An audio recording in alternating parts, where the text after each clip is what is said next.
Estamos iniciando la mesa Sinología en China y en el extranjero. Comenzamos con el profesor Chang Xiping de la Universidad de Estudios Extranjeros de Beijing, que nos presentará la ponencia Progreso de la investigación en China sobre los estudios chinos realizados en ultramar. Por favor, bienvenido. 大会主席先生，各位同志先生，早上好。我来自北京外国语大学，我就职的单位是中国海外汉学研究中心。我今天的题目是中国学术界对国外中国学研究的进展。我从3个方面来讲，先讲第一个，就是我们初步介绍一下世界各国对中国的研究。从西方来说，对中国最早的传说，影响比较大的是马可波罗游记。当然，在马可波罗以前，还有卢布鲁克游记等布朗加冕游记。但马可波罗游记中并没有提到中国，他讲的是契丹。契丹实际上是中国北方的一个少数民族的名称。后来由于当时是由于奥斯曼帝国的兴起，所以说契丹在马可波罗笔下就是一个极其富饶的国家，极其富饶的国家。所以马可波罗游记呢，深刻的影响了当时的西班牙人，就是哥伦布，他要找到马可波罗所说的契丹这个地方。Marco Polo habló de Tidán. Los geógrafos de aquel tiempo definitivamente no tenían mucha referencia a los sitios que Marco Polo mencionó en sus registros. Sin embargo, hubo siempre un gran interés por esos registros de Marco Polo y siempre hubo una exhaustiva búsqueda de todo lo que Marco Polo mencionó en sus registros. Cristóbal Colón, cuando salió para buscar a India, en ese tiempo recibió el apoyo de muchos reyes de Europa. La idea era no solamente encontrar o ir a India, sino de camino a India encontrar muchas otras cosas relacionadas con los registros de Marco Polo. El rey español, el cual apoyó el viaje de Marco Polo, en este tiempo le dio, además de dinero, le dio muchas referencias y muchas tareas relacionadas con los registro de Marco Polo. La idea justamente Cristóbal Colón en su camino, donde realmente nunca fue a India, pensando que sí lo había hecho. Primero llegó a Cuba. En este tiempo, Marco Polo se dedicaba a buscar lugares como es Xuanzang, relacionado en los registros del Marco Polo, buscando básicamente el sitio donde vivían los chitán referidos en los registros del Marco Polo. En ese tiempo, tanto Portugal como España tenían gran interés en, como ustedes saben, también es el tiempo en el cual empiezan los misioneros y su gran avalancha, tanto en países asiáticos como en América. La búsqueda de chitán, de la etnia chitán y del lugar que Marco Polo refería en sus registros, verdaderamente fue la obsesión de muchos navegantes y sobre todo muchos investigadores de esa época. Muchos misioneros cristianos fueron a China. Ellos poco a poco conocieron la cultura china, conocieron conocieron la cultura china. Estos misioneros en China, además de conocer el idioma, se metieron profundamente en los registros historiográficos y en otras obras características de la historia y la filosofía clásica china.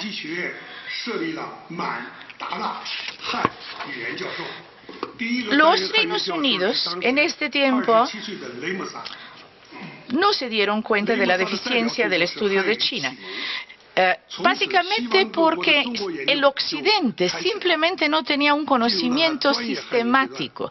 Poco a poco es el siglo XVIII, básicamente, en el cual podemos decir que los estudios, que la sinología en el mundo occidental, y básicamente gracias a los misioneros, poco a poco penetra con cierta sistematización en el mundo occidental. Claro que las primeras obras traducidas del chino a cualquier idioma fue al latín, pero poco a poco hubo interés a que estas obras desde el latín se transfieran a otras lenguas vernáculas de Europa. Quiero decir que en el camino hacia la sinología, después de los misioneros europeos, llegó Rusia. Llegó Rusia, el reino de Rusia, en la cual mandó en ese tiempo a mucha gente, por diferentes motivos, que también contribuyeron en la transmisión del conocimiento de China hacia el mundo. Los que más tarde llegaron fueron Estados Unidos, definitivamente. Sin embargo, ellos, en buena medida, resumieron o hicieron buenos resúmenes de todo lo que previamente se ha hecho en la sinología, básicamente europea y de otras partes del mundo. China no deja de ser, China es parte de las 4 grandes civilizaciones del mundo. China es una civilización con enorme historia, con muchos años, con mucho pasado, con mucho que ofrecerle al mundo. Es por ello que el mundo cada vez más se están acercando a China. Tomemos el ejemplo de Inglaterra. En 1985, en Inglaterra, fue designado por el Comité de Fondos Universitario para la elaboración de un informe sobre la necesidad de los campos comerciales y diplomáticos con idiomas asiáticos y africanos. En ese tiempo, el informe de 1986 indicó que por lo menos después de los años 70, los Reinos Unidos no hubo ninguna política nacional que tome en serio tanto la enseñanza como la difusión y el conocimiento en general sobre el no occidente, es decir, sobre el no Europa. Desde entonces se tomaron decisiones apropiadas, decisiones serias, y comenzaron los ingleses sistemáticamente a enviar estudiosos a China para dedicarse a la investigación de diversos tópicos, sobre todo de la historia clásica y la filosofía clásica de China. Lo definitivamente pasó en Rusia.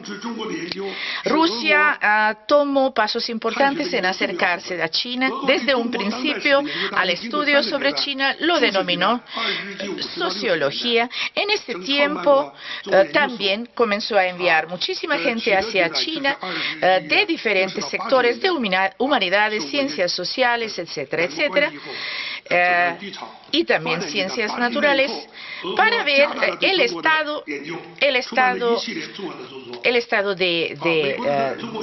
estos aspectos en China. Como dije hace un momento, Estados Unidos definitivamente entró en el escenario de la sinología un poco tarde. Sin embargo, lo hizo con gran seriedad y lo hizo con muchos recursos que de pronto no solo los dedicó para conformar un grupo especializado de estadounidenses que se dediquen sistemáticamente a largo plazo para investigar diferentes campos de China. Latinoamérica y Caribe. para nosotros un muy importante socio, un muy importante amigo a nivel mundial. Queremos decir que a pesar de abarcar un territorio enorme, una población enorme, sin embargo no podemos hablar de una sistemática, de una larga tradición en la investigación sobre China. Ahí sí tengo que decir que dentro de Latinoamérica y Caribe, México se ha destacado a través de la historia por ser el líder en estos estudios. Quiero usar esta oportunidad, esta conferencia, con la intención de pedirle a México que tome la cabecera y el liderazgo de impulsar los estudios chinos en el resto de los países latinoamericanos. Como ustedes saben, actualmente nosotros, China, por diversas situaciones. Actualmente, de algún modo, hemos tenido recursos y tenemos recursos para apoyar seriamente los estudios sobre China a nivel mundial. Saben que nosotros ahorita tenemos diversas universidades, centros de estudios de sociología, centros que tienen recursos para organizar conferencias, ponencias, publicar materiales, centros que pueden de una u otra manera apoyar los proyectos de investigación de toda la gente que está involucrada en los estudios de China. Por favor, aprovéchenlos. Actualmente, como todos sabemos, el vertiginoso desarrollo económico de China ha traído el interés de todo tipo hacia China y, por supuesto, también el interés académico. Actualmente están brotando por todas partes instituciones que de una u otra manera se involucran en investigaciones de China, en investigaciones sobre China. Entonces, de pronto, todo eso hace pensar que cada vez va a haber más cosas. Como ustedes saben, el próximo año 2015 en China va a haber un muy importante evento académico sobre sinología.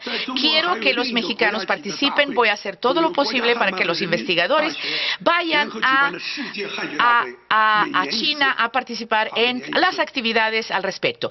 La Universidad Renmin Daxue desde el 2012 formó, con el apoyo del gobierno central y del Ministerio de Educación de China, el más importante centro de sinología con grandes recursos y especialistas dedicados a actividades de recopilación y de materiales sinológicos en el occidente y conformación de grupos de trabajo conjunto. Desde entonces hemos organizado el segundo evento a nivel mundial. Los eventos, cada año, de hecho, diversas instituciones, no solamente de Beijing, también de Shanghai,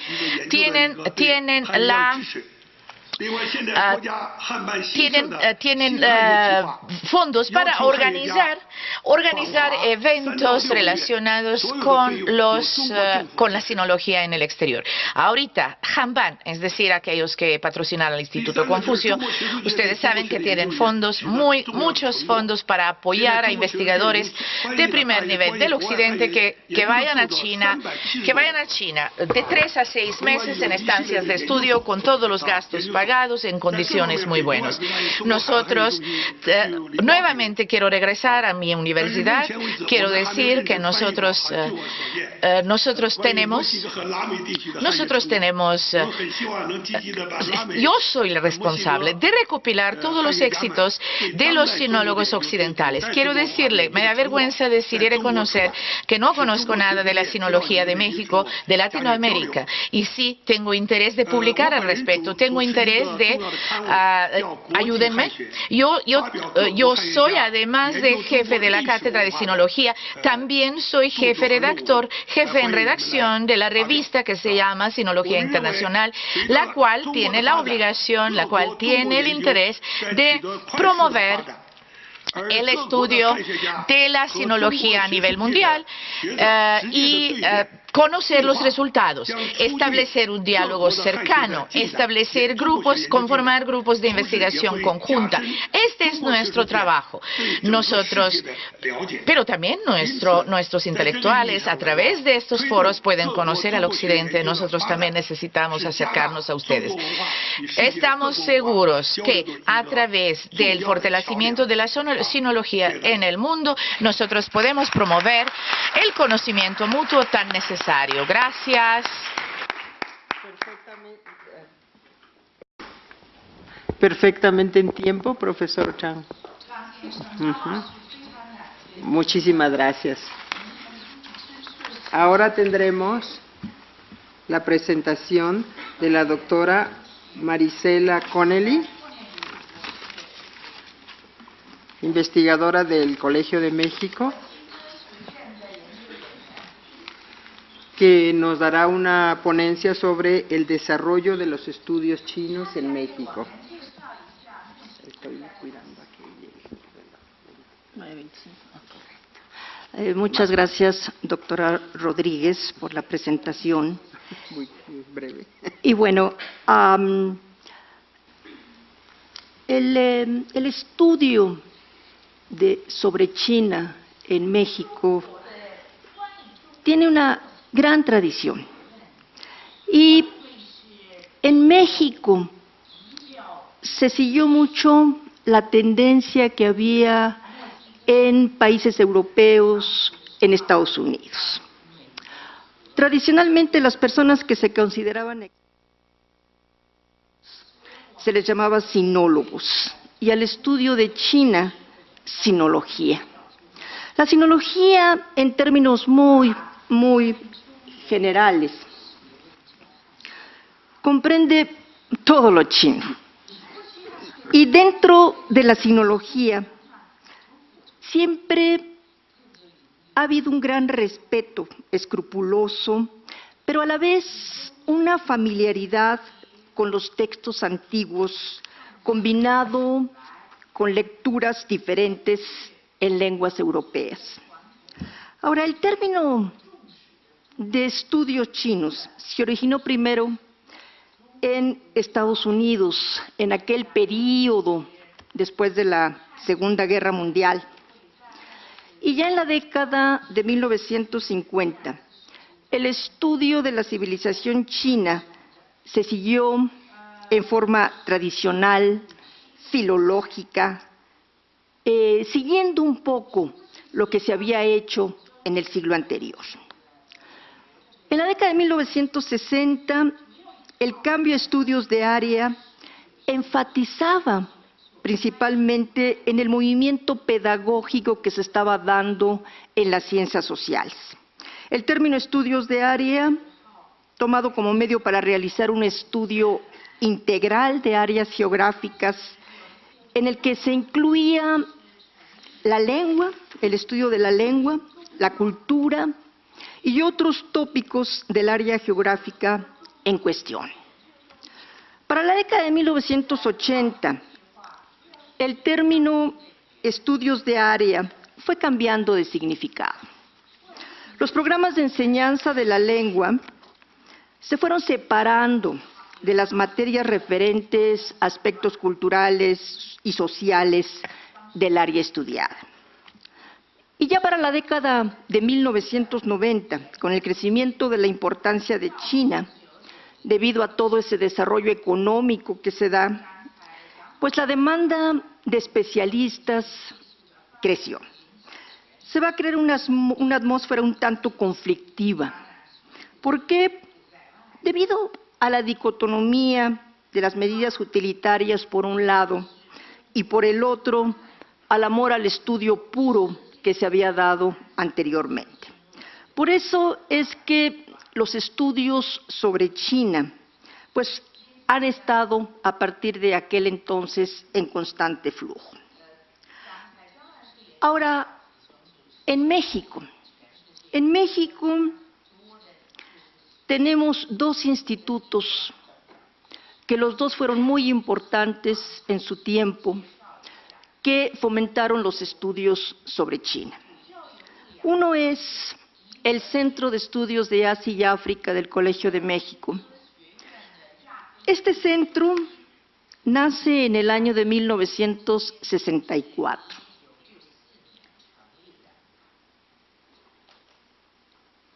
Y nace como una sección del Centro de Estudios Internacionales del Colegio de México. Para 1968 se convierte en el Centro de Estudios Orientales,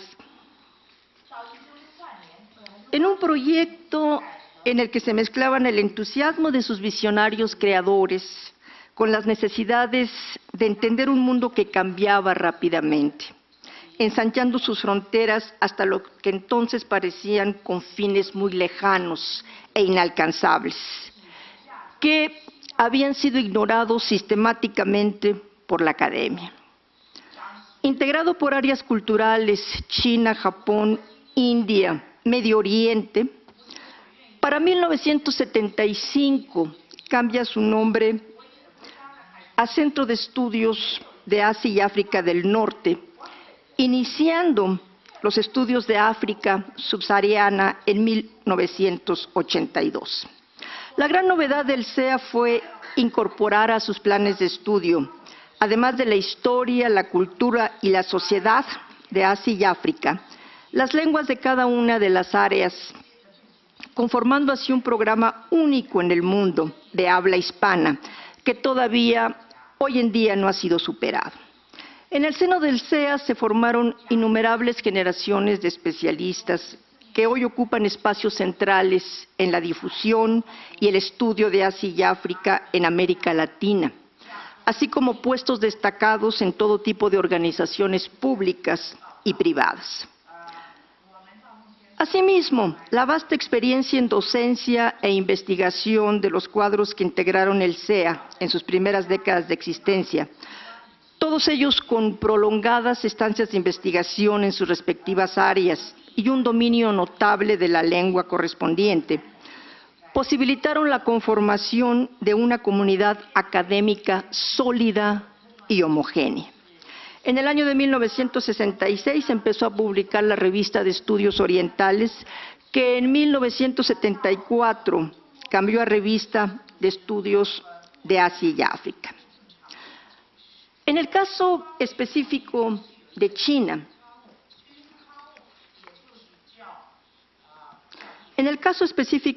los estudios se centraron en un principio en la literatura, en la historia, en los análisis de los clásicos, siguiendo las tendencias de las universidades de Estados Unidos y de Europa. En la década de 1970 era evidente la fascinación de los académicos por los logros de la Revolución Socialista, el maoísmo y la Revolución Cultural China. En ese entonces todavía se veía los estudios sobre China en México como algo raro, que en la práctica profesional no servía de mucho. Al iniciarse la reforma económica en China y desarrollarse en la década de los 80, período en que China se abre cada vez más al mundo y hace sentir su influencia en el ámbito internacional, empieza la fiebre por conocer a China. En la década de 1990 y en el siglo XXI, los académicos de diferentes instituciones empezaron a analizar diferentes aspectos desde el punto de vista de sus disciplinas, ya fuera economía, ya fuera ciencia política, sociología o relaciones internacionales. En la UNAM se abrió el Centro de Estudios Orientales y cuando se abrió fue anunciado precisamente por el rector de la UNAM, Javier Barros Sierra, el 21 de julio de 1966, que este centro empezaba a funcionar.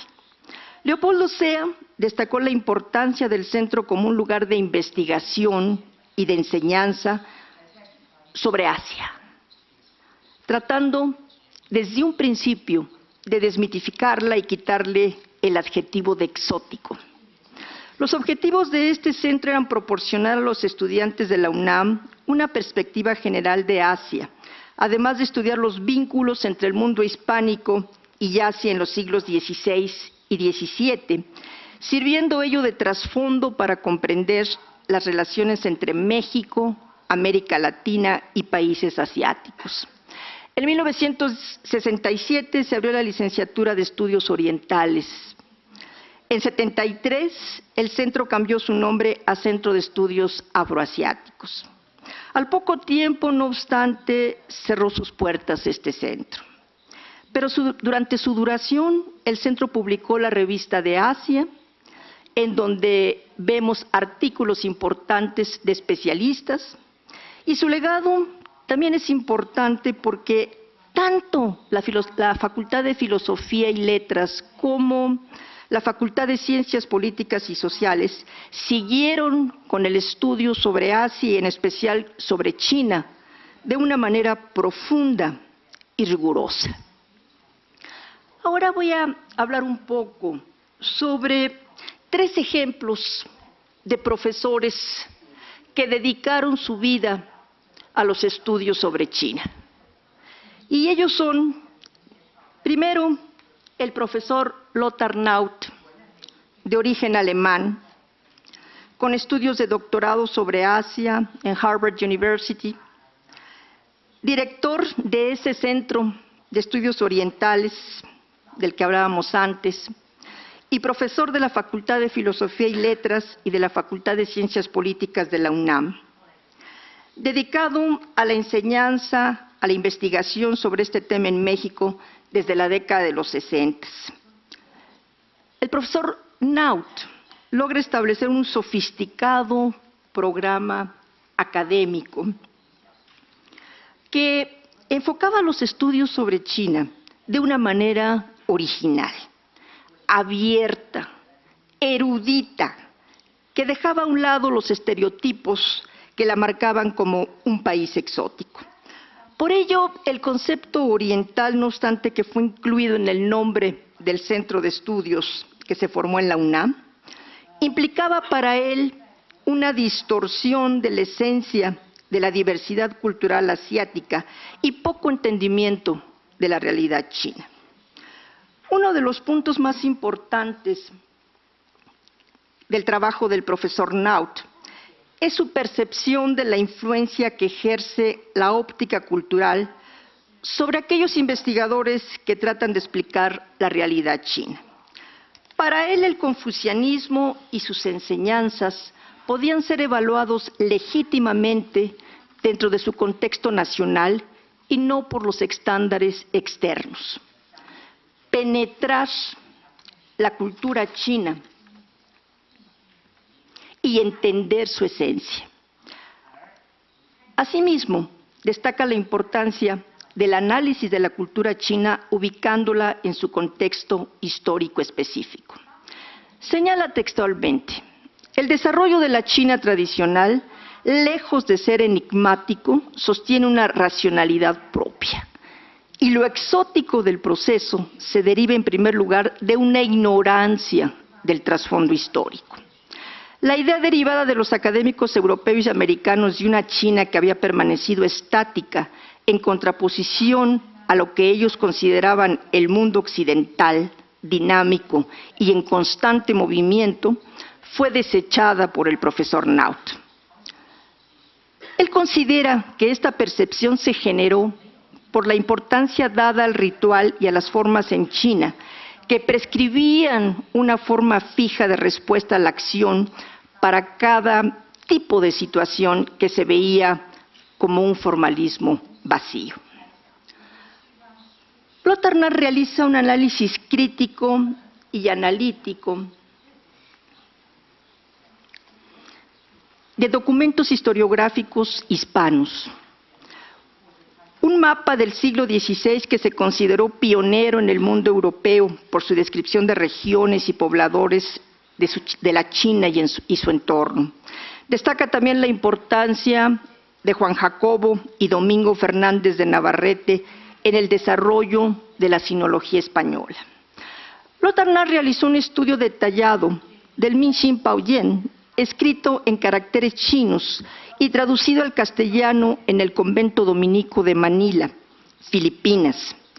Este texto se divide en 20 secciones y cada sección contiene citas de Confucio, de Mencio, de Lao Tzu,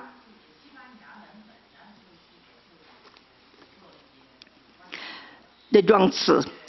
La primera versión de esta obra que se encontró fue la manuscrita empleada por Juan Jacobo en su traducción. Y el Minxin Paojian muestra una gran preocupación por las relaciones sociales humanas, los misioneros que le dieron al texto un significado cristiano que no tenía. Como podemos ver, el trabajo del profesor Naut ha sido un trabajo muy importante dentro de los estudios sobre China en la Universidad Nacional Autónoma de México. En el caso de los profesores del Colegio de México, John Page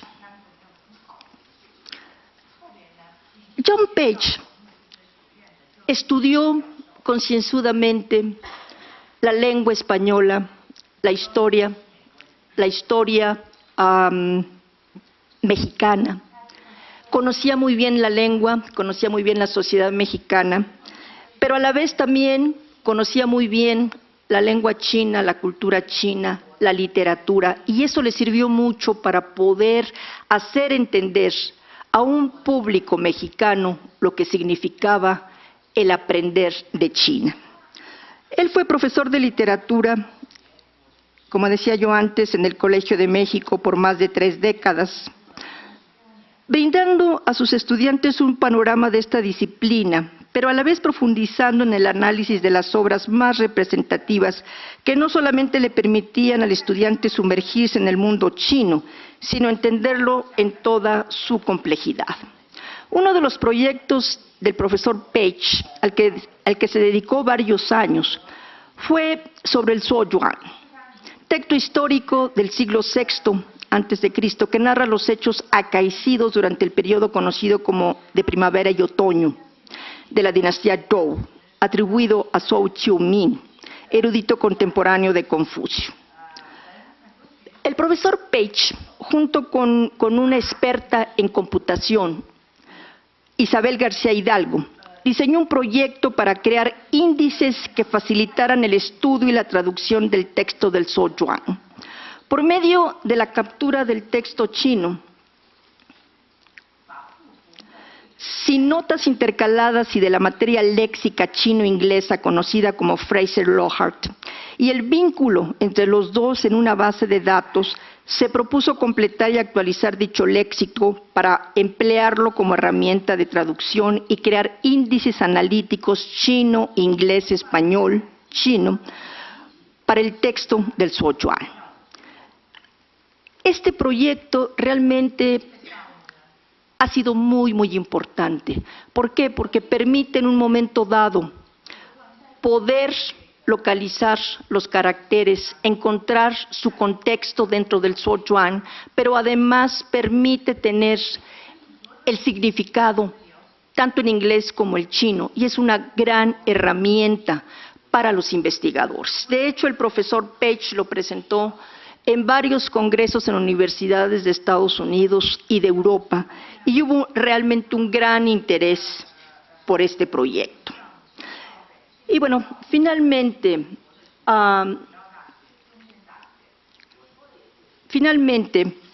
hablaré un poco sobre el trabajo del profesor Russell Mead, que él es un erudito que también trabajó varias décadas aquí en el Colegio de México, y que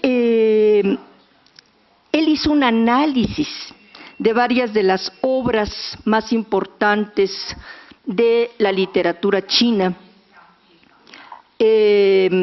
Por ejemplo, el estudio que hace sobre los 19 poemas antiguos, en donde los analiza a todos estos poemas desde el principio del siglo VI después de Cristo, y realmente muestra la importancia y la validez de este texto. Lo mismo todo el análisis que hace sobre el otro estudio que a mí me gusta mucho, ¿no?, en donde analiza el papel de la mujer y lo que significa en China, cuando discute sobre la obra de la esposa de Yao Chongxin, que es muy, muy interesante precisamente porque lo pone en el contexto de la época y además, enfatiza en la importancia que tiene la mujer. Pero Russell Mead también se dedicó a la enseñanza del chino en el Colegio de México. Y escribió varios artículos en los que trató de facilitar la comprensión del chino y su significado intrínseco, su gramática para estudiantes de habla hispana. Ahora, ya para finalizar, concentrarme en estos tres autores no significa que no haya habido otros que también han dejado su huella en los estudios chinos en México. No obstante, el profesor Naut, el profesor Page y el profesor Mev puede decirse que crearon escuela. ¿Por qué? Por su dedicación de toda la vida, tanto a la enseñanza como a la investigación. Ellos sirvieron de ejemplo para todos los que tuvimos la suerte de ser sus discípulos, porque afortunadamente yo a los tres los tuve de profesores. Bien, ya se nos terminó el tiempo. Muchísimas gracias por su atención.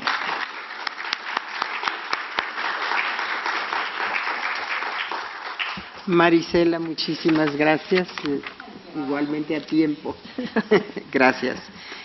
Ahora vamos a tener unos minutos de preguntas y respuestas que tendrían que pasar el micrófono, ¿verdad? El procedimiento va a ser, un momentito, una pregunta y la respuesta inmediata, y de esa manera, cuando se acabe el tiempo, se acabaron las preguntas, ¿sí? Muy bien, por favor. Está bien. Me llamo Chen. Una pregunta para los tres. Es que acaban de hablar sobre el desarrollo de sinología en México, en ese continente o en México. Parece que México tiene una historia más larga en comparación con otros países hispanohablantes en cuanto a estudios sinológicos. Pero que yo sepa, hasta el momento, no se ha establecido ningún curso de chino, ¿no?, curricular, ¿no?, por ejemplo, como una carrera de licenciatura. No sé qué piensan ustedes, porque hace un par de días, el día 7, yo di una conferencia en el Colegio de México, donde había hecho una investigación sobre la literatura hispanoamericana hace 25 años.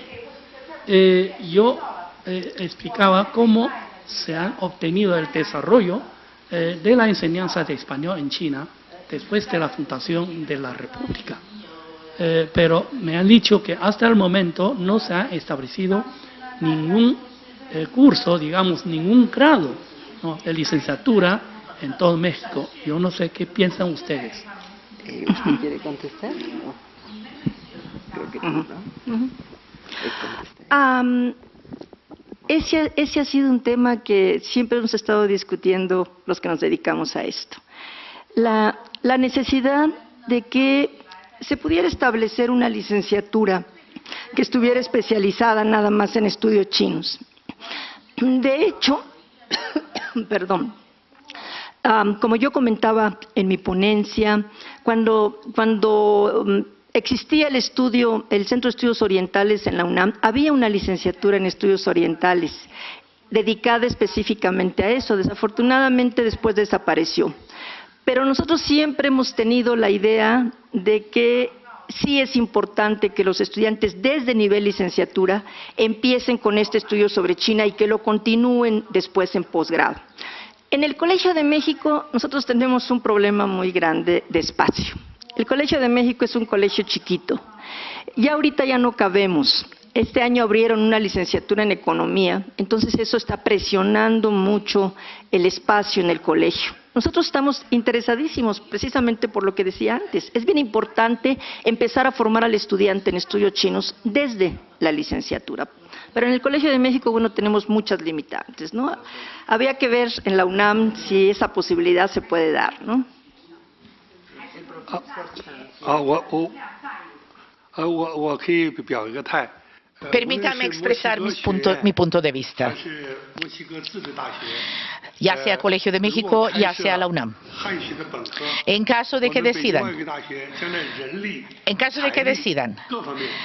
abrir una licenciatura en chino, quiero decir y comprometerme públicamente que nosotros, la universidad, vamos a dar el apoyo en recursos humanos y financieros. Estamos aquí, les vamos a dar, pueden estar seguros de esto. Gracias.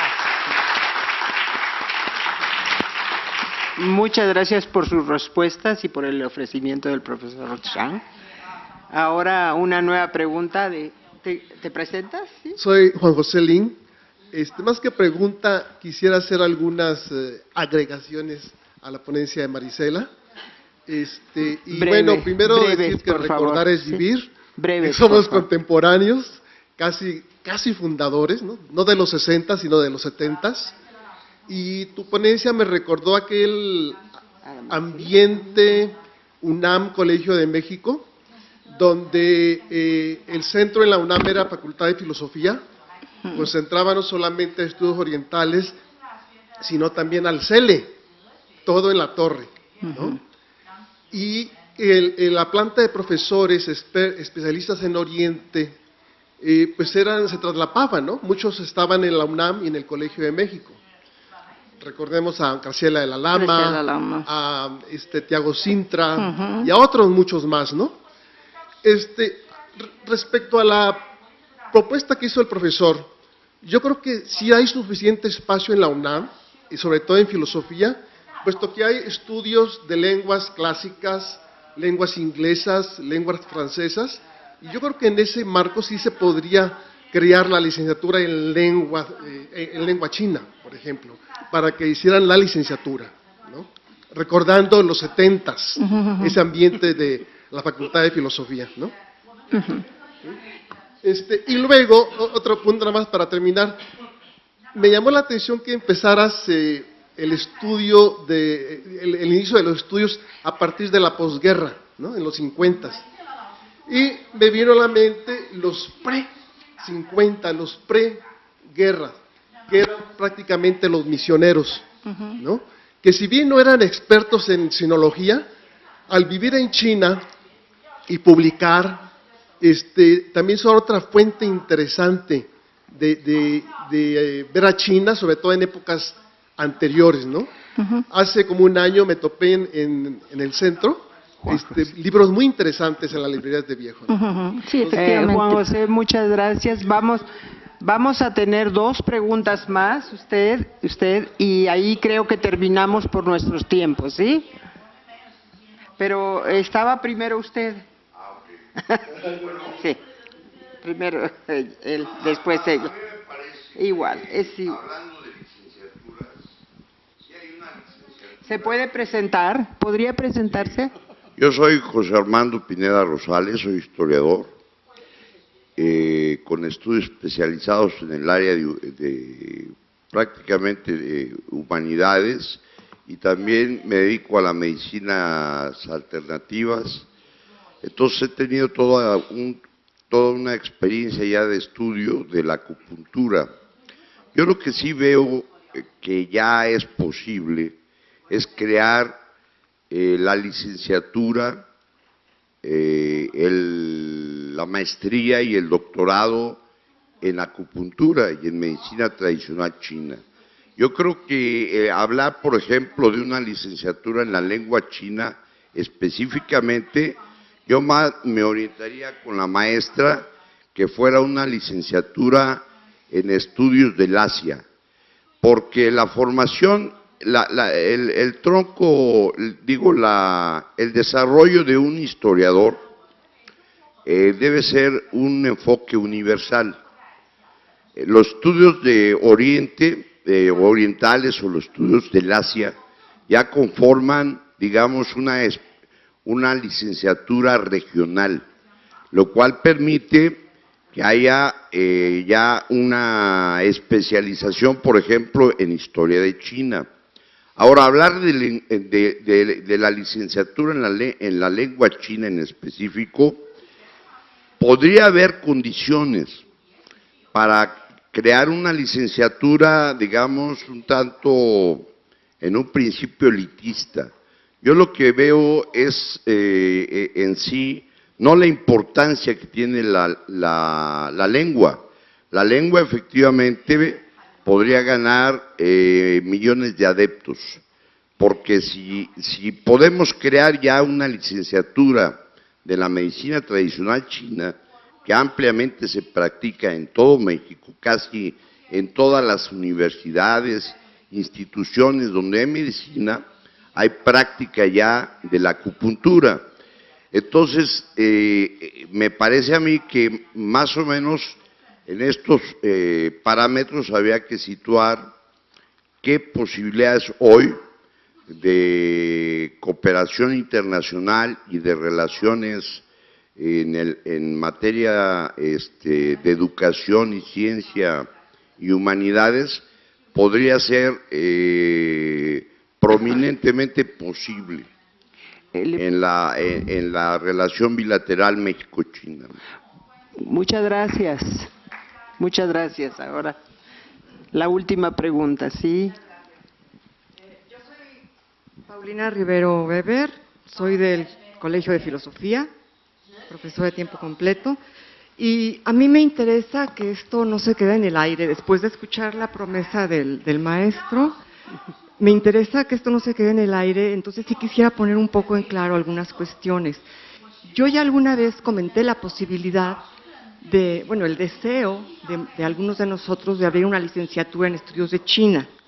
Y el señor rector le gustó la idea, pero lo que me hicieron notar es que para la Facultad de Filosofía es un poco difícil abrir una licenciatura en estudios de China, porque habría que abrir una en estudios de Japón, en estudios de India, en estudios de etcétera. Y yo le dije, bueno, sí, pero a diferencia de otras situaciones, el gobierno de China está dispuesto a apoyar y los otros gobiernos no. Entonces, me hicieron notar que era un poco complicado. Entonces, yo quiero que esto no se quede en el aire. A mí me interesa que esto se asiente, se lleve al lugar. Y creo que la forma ideal de hacerlo sería creando una entidad, no adentro de la Facultad de Filosofía, sino conociendo a la UNAM. Creo que lo ideal sería crear un programa de estudios sobre China. ¿Por qué? Porque esto no requiere tanto lugar, ni tanto esfuerzo, ni tanto celo o envidia de otros países, ¿no? Y creo que habemos personas que estaríamos interesadas en llevar a cabo este proyecto.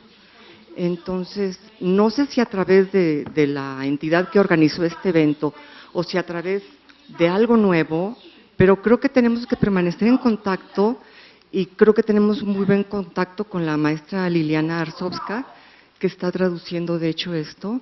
Entonces, esperemos que no lo perdamos para llevarlo a cabo. Muchas gracias. Gracias.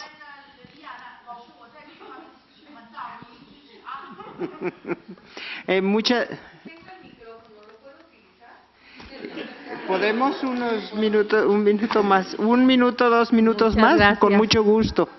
Gracias. Soy Aurelia Vargas, investigadora de este instituto.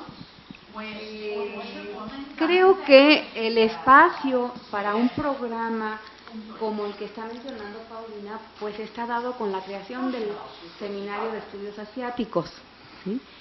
Si vamos al planteamiento de una licenciatura, sí habría que hablar formalmente con las autoridades directamente involucradas, que podrían ser la directora de la Facultad de Filosofía y Letras, el director de este instituto y, por supuesto, con la doctora Girón, que está aquí presente. Con el rector. Y también con el rector. Delimitar sí. hacia qué disciplina nos orientamos primero, porque el profesor acaba de hacer una propuesta relacionada con medicina, la medicina tradicional, ¿sí? Que suena muy interesante, pero eso tendría que proponerse al director de medicina de la UNAM, por ejemplo, o al departamento de historia de la medicina, ¿no? Entonces, sí es plantearlo ante las autoridades que compete según según la disciplina, pero en el caso de una licenciatura sobre letras chinas, ¿sí?, que implicaría lengua y literatura, que es el corte que tienen nuestras licenciaturas en la Facultad de Filosofía y Letras, sí tendría que plantearse con ambas autoridades.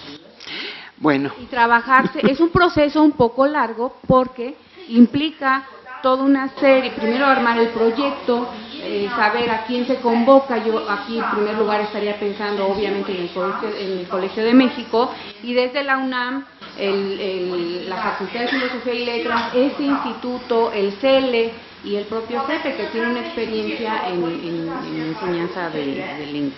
Entonces, es cuestión de hablar con las autoridades pertinentes, y no veo el hecho de que fuese una licenciatura en estudios orientales, pues implicaría que hubiese un tronco común, y ahí empezaríamos en muchas complicaciones quizás. Solo estoy externando lo que estoy pensando, claro, de momento, ¿no? Claro. Pero sí creo que cada una de las letras en los distintos países de Asia merece un estudio específico, merece un lugar.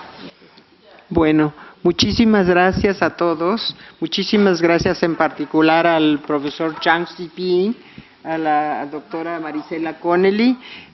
Con esto concluimos la mesa Sinología de China, en China y en el extranjero, y esperemos que salga algo más duradero de esta mesa. Sí, claro que sí.